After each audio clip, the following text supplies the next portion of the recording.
Hi everyone, I'm William. I'm 25 years old. I'm from France. I just graduated from Stetson men's soccer, and today I'm with Karel.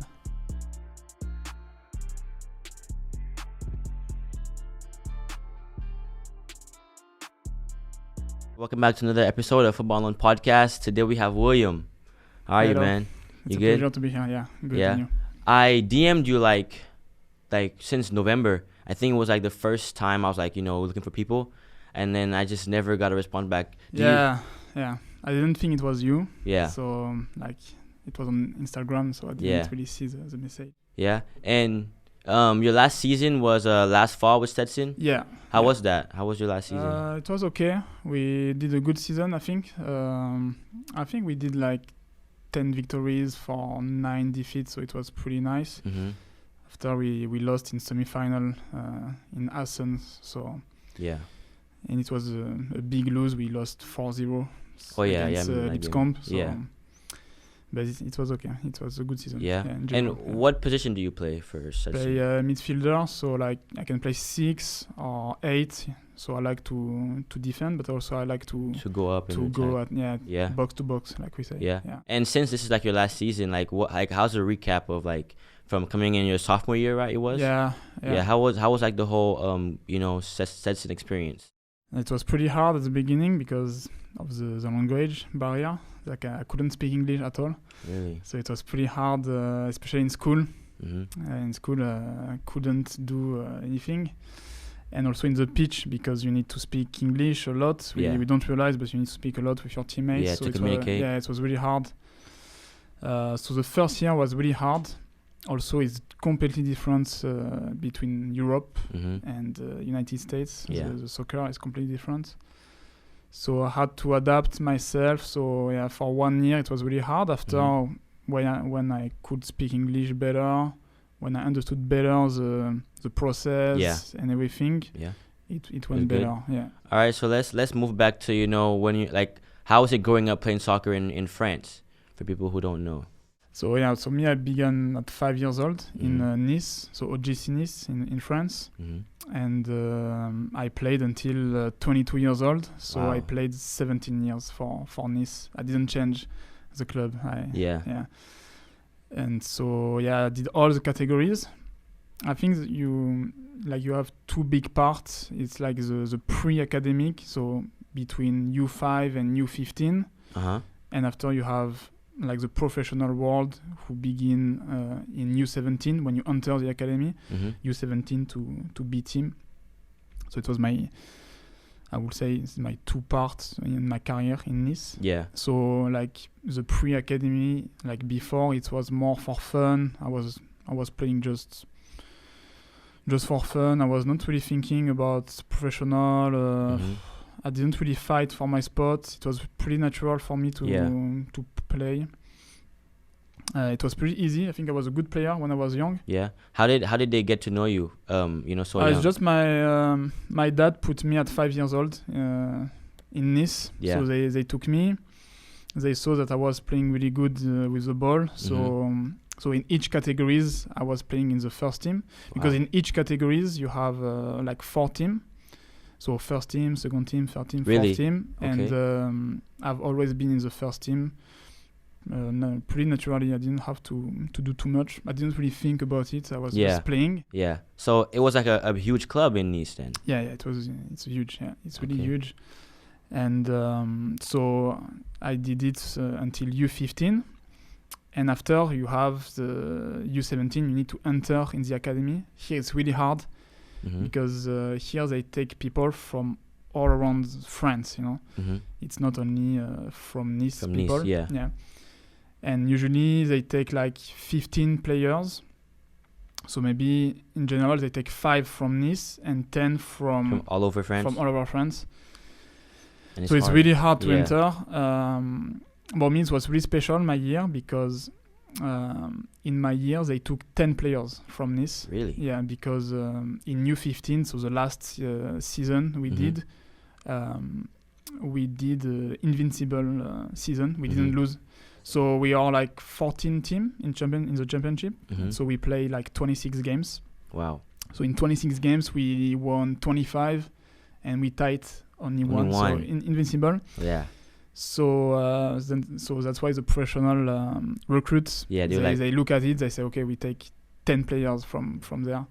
So that's how I entered in the academy. So what happens to the players, that don't make the transition from, the U15, the pre-academy to academy? Like, where do you... It stopped because in U17, like when you enter the academy, so you have the U17, U19, and B team.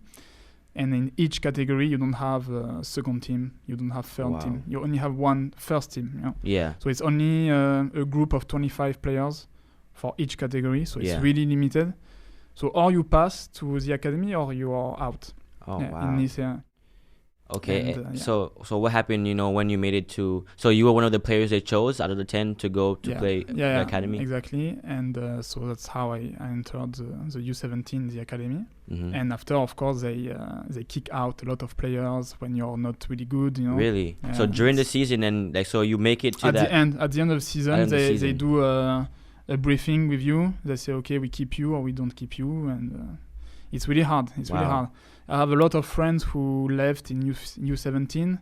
They entered the academy, and after they did 1 year, and they just... Yeah, so do they go to different teams, or they just stop playing? Yeah. They stop playing? Or they go to a different team. Yeah.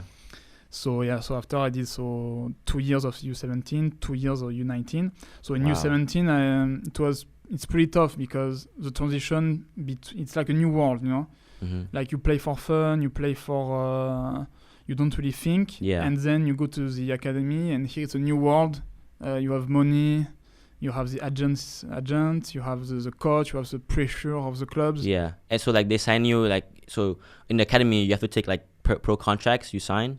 Usually you sign, but more in U19 when you're older. Okay. U7, you have some contracts, but it's usually people from outside. They come in Nice with a contract. Okay. But me, where I was from the Nice, the pre-academy, so I didn't have to sign anything. Yeah. Okay. But it's pretty tough. So it's pretty tough this transition is pretty tough because it's really not the same world at all. Yeah. And it's where you realize the soccer business. I've been shocked a little because I was not playing. It was the first time I was thinking, okay, now I will play to be professional. Yeah. But before it was not like that. It was just for fun. Yeah. Yeah, and so in U17, I won the championship again. And for the anecdote, we went to the playoff of the French championship. So is it like the same layout as Ligue 1? Yeah, the only thing is that we are 14 clubs, and it's by region.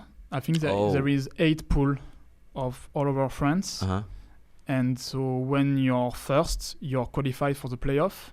So the 8 clubs just meet and they do the playoff. The playoffs, okay. So I won the championship, and we went to the playoff, and we were in the pool of PSG. Wow. Yeah, and it's here I saw we played against Rabiot, Kingsley Coman, Kimpembe. Really? In U17, yeah. Wow. How was that? I didn't play because usually in U17 it's the second year who play. Oh, okay. The older me, guy. I was the first year. Yeah. So the second year play, I had I don't know if you know Neil Mopé. Yeah. So he was in the team in Nice. You have the brother of Lloris, the French goalkeeper. Yeah, Lloris. Yeah. So the brother was really good. Wow. And me, I was on the bench. Yeah. And I was watching the game from the bench, and I saw it's another world. Here it's not because it was pretty easy for me before when I was 15, 13. And here when I watched that, I said, okay, here I need to move my ass. Yeah, I need to step up. I need to practice because it was really pretty impressive. It was. I didn't even want to go inside. I didn't want to play. You don't play because I was watching. I said, okay, I don't want. It's too much pressure. Really? You had crazy players on the playing on the so team. well. Wow. Yeah, it's where I realized also where I was. Yeah. So after that, I got a little shock. I said, okay, now it's really serious. Yeah. So I need to be better. So that experience was like an eye opener for you, Yeah. And after I did the second year of U17, I also won the championship. Wow. And unfortunately, the playoff was really bad. We lost everything. but it's where I realized really the professional world. So after my 2 years of U19, it was not really good because the coach didn't really like me. Yeah. So it depends on the coach also. And but finally I went to the B team after that. And so my first year of B team, I didn't really play it, but I really fight for my sport. I really practice hard and everything. And so the second year, my coach trusted me, and he put me, and I did a great season. I think I did 20 games, which is pretty good. Yeah. And it's where I began to practice with a professional. Like I was practicing maybe 1 or 2 times per week. Wow. And it was pretty impressive because you had a great player at this time. You had Balotelli, Dante. Balotelli was with you guys at that time? Yeah, in professional. Yeah. Wow. Yeah. It was Lucien Favre, the coach. So big coach also. Yeah. And you had crazy players. So every time I was called to go to the professional to practice, I had the little thing in the stomach, like the pressure. I said, okay, now I need to play good. To play good, yeah. It was pretty impressive. And it's also this year I did the Europa League. Like I played, no, I didn't play, but I was on the bench participating for Europa League. Yeah, in Europa League. So it was Nice Krasnodar. It's like a Russian team. It was in Nice, in the big stadium, Allianz Riviera. And I've been called in the group, Yeah. For people who don't know what Europa League is, tell us, what Europa League is. And so you have 2 cup, kind of, in Europe. You have the Champions League. So this is for the clubs who win usually their own championship. Like in their own domestic. So first, I think it's the first and the second who are qualified for Champions League, and sometimes the third. Yeah. And after you have the Europa League, it's the teams who are qualified who are in 4, 5, and 6 positions. Yeah, around the whole of Europe. All of Europe, all the countries. And it's really a high level here. It's the best of the best. Yeah. And it was pretty amazing that I've been called. It was crazy experience. It was really amazing. I will always remember this moment. Yeah. Because looking on your Instagram page, I saw you had like a picture. Yeah, I can show you if you want. Yes. I bring it. You brought your shirt with you? Yeah. Yeah. Show the camera. So it was the jersey. Wow. So you have my name also. I don't know if you see. Suart, yeah. Wow, man. And that was the jersey you wore? But I was on the bench, so I didn't wear it, of course. But wow, that's really, really nice. But you have the symbol of Europa League. Europa League right there. Oh yeah, show them. It's really true. Wow, man. How was that whole experience? Just. So the Europa League you play on Thursday in Europe. So you have to, even if it was in Nice, but we had to sleep in the hotel the day before.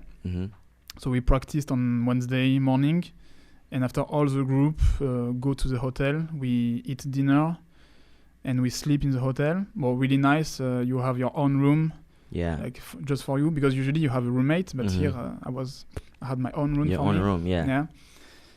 And after you wake up, you eat, and after you go for the stadium with the bus, the official bus of Nice.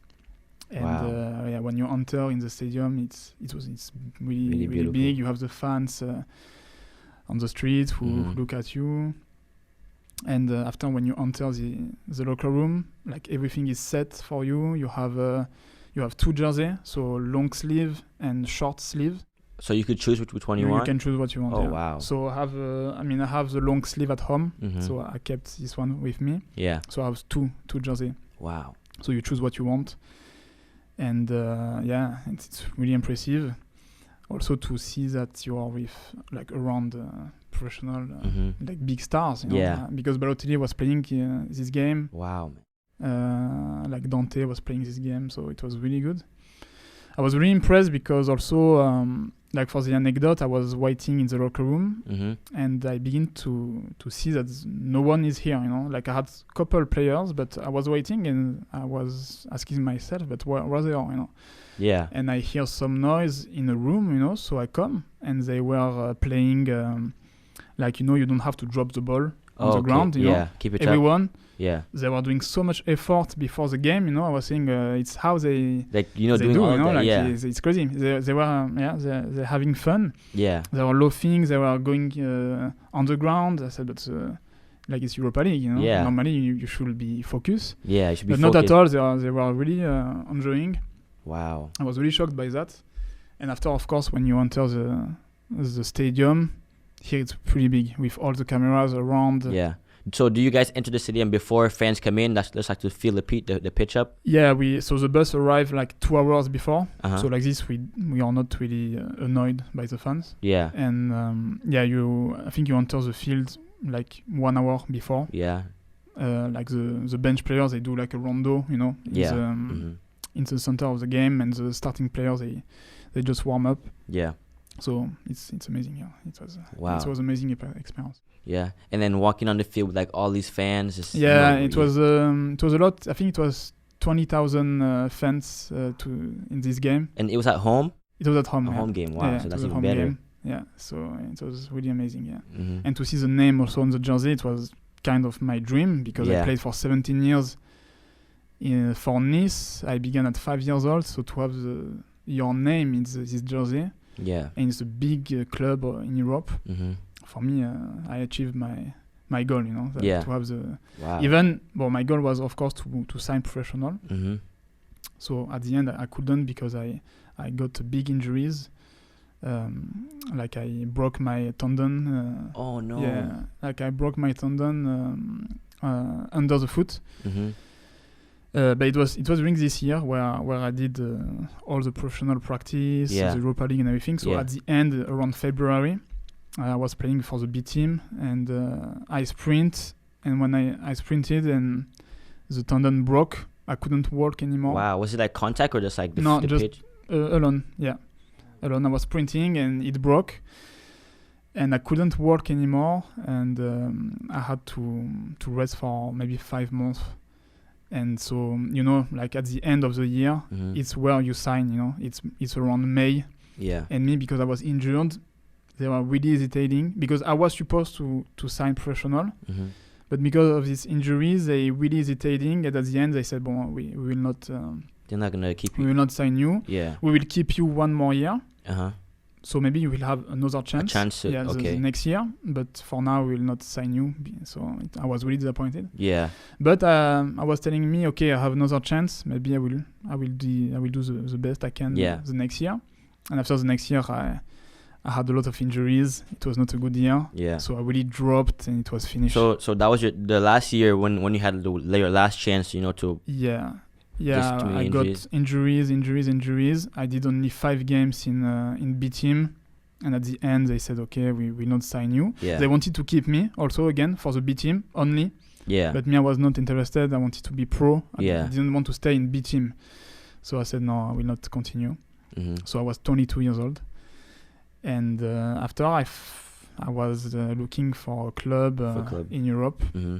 So I tried in Spain. I tried in Scotland. I went to Scotland to do a tryout. Scotland? Yeah. Wow. Which team did you? No, it was a new club. Uh-huh. Like I think it was in Division 4. It was not really good. Yeah. But I went just to try. To try it out, yeah. I was looking for like in Switzerland, in Belgium, these kind of countries, but I had nothing. Nothing. And after I received a call from an agency who bring players in United States. The US, yeah.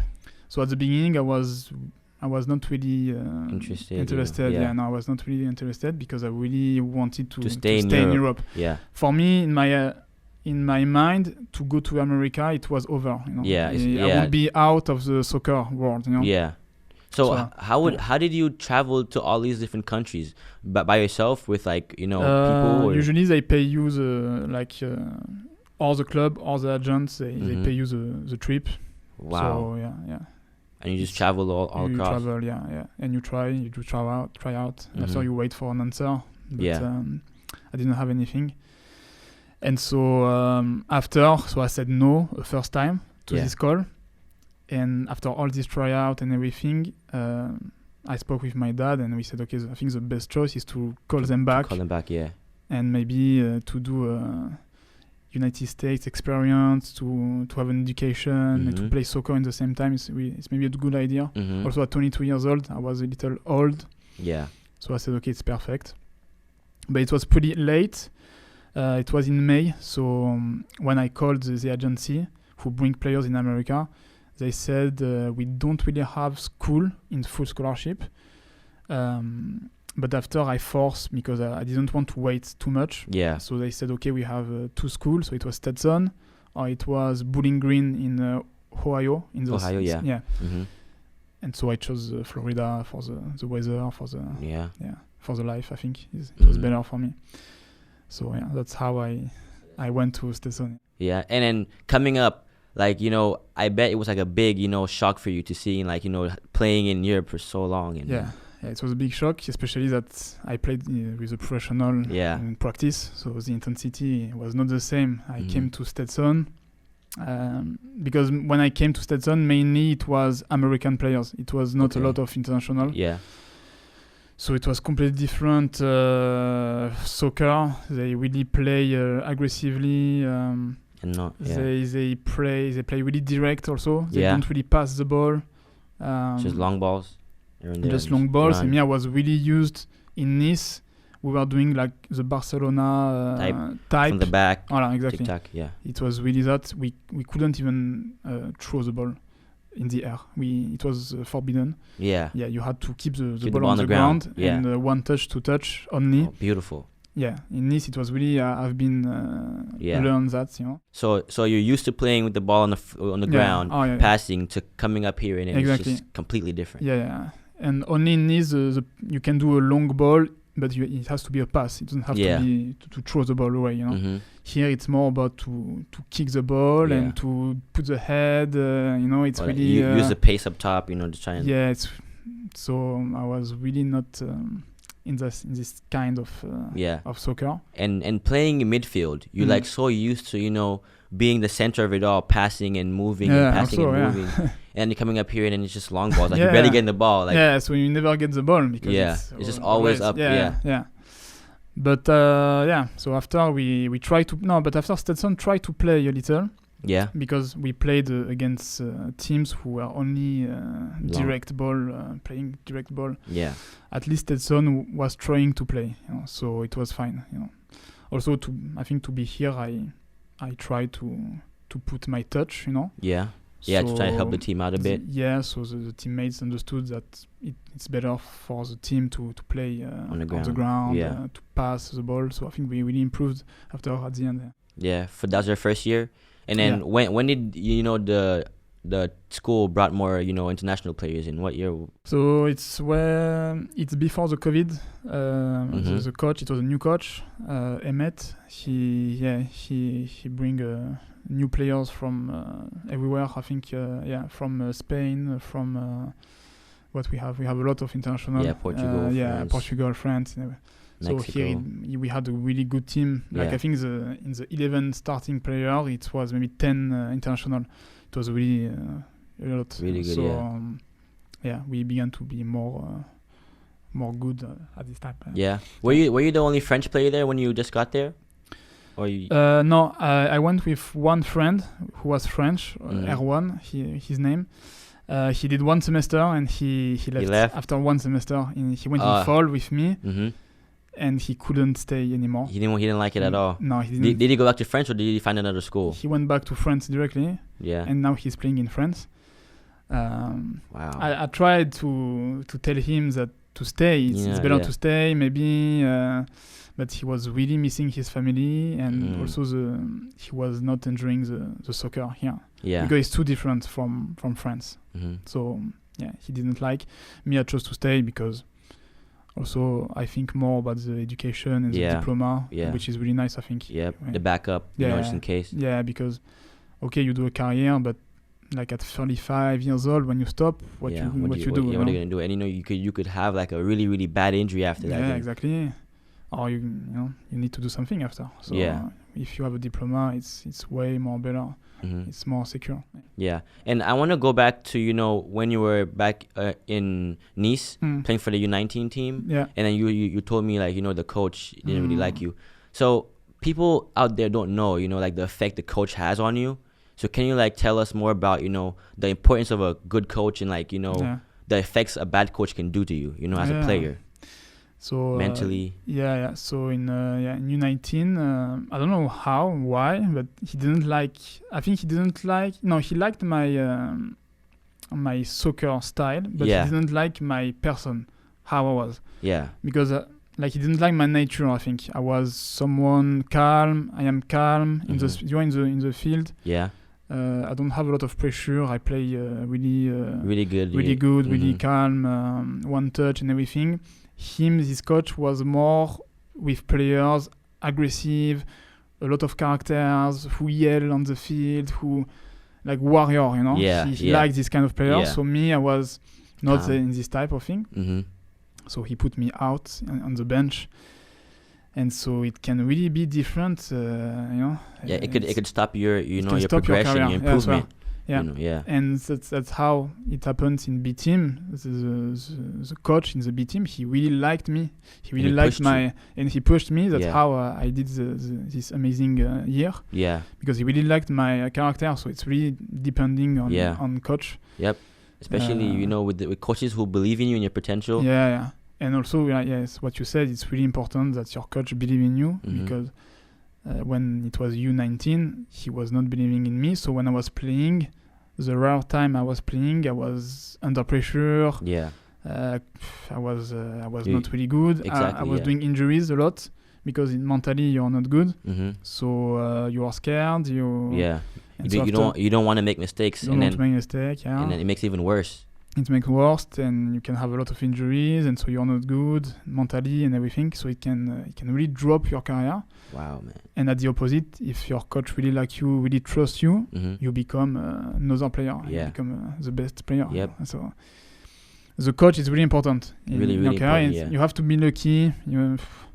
Soccer is really about. It's really about luck. Yeah. Opportunities, luck. Yeah. The talent maybe. Well, you need to be Messi or some player like that, but. I think the most important is the opportunity and the luck, I think. And knowing people, having connections and stuff, Yeah, also it's all about contact and connections. Yeah. So how was a coach at Stetson when you first got here? Did he like you? Did he? Yes. He liked me, obviously, because he brought me here. And also I had the status that, I am from Nice. I played with professional and everything. So I was, like untouchable here a little, Yeah. So I had the word, So when I was saying something, he was listening more, Yeah. He's like learning from you. He's like learning from you, kind of. Yeah, it's true. Even if he knew, of course, the soccer, but he was also learning from me, from my friend, from France also. Yeah. So he really liked me. I played all the games. Like in Stetson, I think I didn't really do a bench for my 3 years here. Yeah, and after the new coach really liked me because he was the assistant coach at the time. Yeah. So yeah. And then so now like you're done. It was your last year was in fall, and so now. Now I'm done. I graduated in December. Yeah. What's your major? Social science. Okay. So I'm done with school. You like social sciences? Yeah, it's about psychology. So I really like the psychology. So if nothing doesn't happen with soccer, what job would you want to go to afterwards? So I was thinking, first I'm still thinking to be professional maybe. Yeah. So I will come back to Europe because like I tell you, it's really hard to sign in America. Yeah. Tell us more about what you told us in the car about like the difficulties as an international player. Yeah, it's really difficult. Looking for something. Because you have quota, so.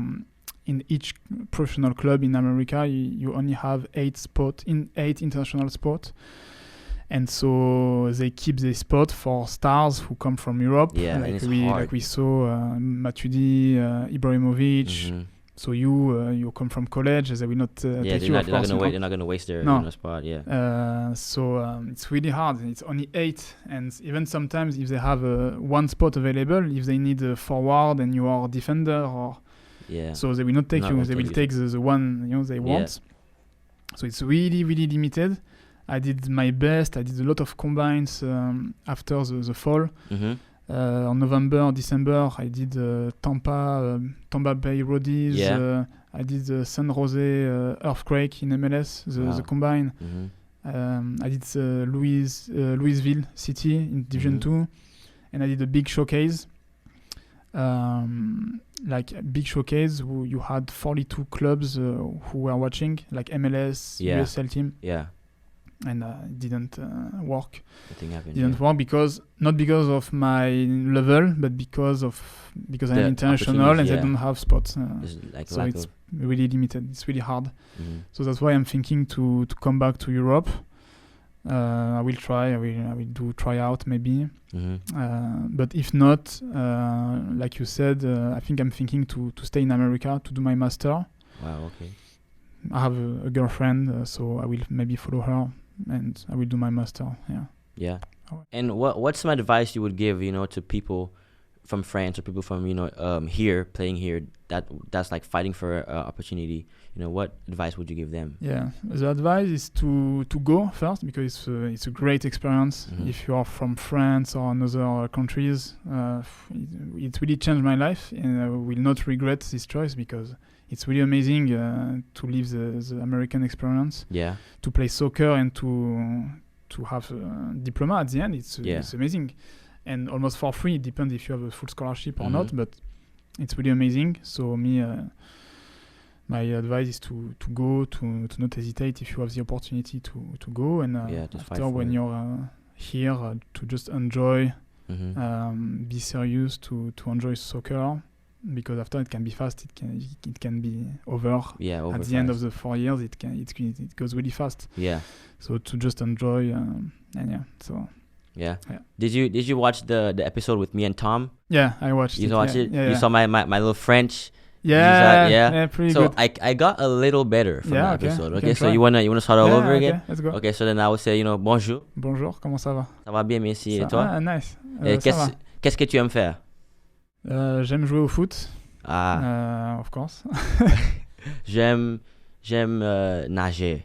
Nager, okay. To swim. I can't swim, but that's the only thing I knew. So okay. But man, I always I took 2 years of French in high school. Okay. Yeah, so and I love French, man. I love French. Yeah. It's hard, but if you stop to speak after, it's hard. You need to keep going. You need to keep practicing. Yep. Yeah. Well, I appreciate you coming on the podcast, man, for giving your story, man. Thank you for you. Yeah, I hope you get something, man. I hope, but it's we'll okay. See. Yeah, we'll see. Yeah. Yeah. Well, have a good day, man. Thank you. You too. Yeah. Bye.